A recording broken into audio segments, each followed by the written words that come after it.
இதுதான் நான் வாங்கியிருக்கிற தோட்டம். இது என்ற இடம். இங்கே ஒரு 10 பேர் வந்து தங்கலாம். சகல வசதி இருக்குது. 7 கிலோமீட்டரில் சத்தியமங்கலம் இருக்குது. 4 கிலோமீட்டரில் 4 ரோடு இருக்குது. 30 கிலோமீட்டரில் 20 கிலோமீட்டர் கோபிச்செட்டிப்பாளையம் இருக்குது.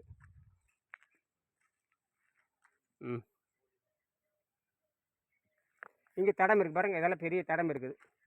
பெரிய நல்ல தார் சாலை இருக்குது. சகல வசதியோடு இருக்குது. குடிநீர் வசதி எல்லாமே இருக்குது. இதை கொஞ்சம் மறுகட்டம் பண்ணணும். அதே மாதிரி இந்த பெரிய வீடு இருக்குது. இது அகத்தூய்மை பண்ணுற காற்றில் வாழுகின்ற அருமை மக்களுக்கும் ஜீரணை நிறுத்திப்பட்டு பரிணாமத்தின் 7ஆம் நிலையான காற்றில் வாழுகின்ற மக்களுக்காக கட்டியிருக்குது. ஆமாம், இது வெங்கடேசனுடைய ஆணைக்கு இணங்க பண்ணது. இதுதான் அது. மேலே போய்க்கலாம். மாடி மேலே மேலே போய்க்கலாம். எல்லாமே பண்ணிக்கலாம் நாம். சரிங்களா?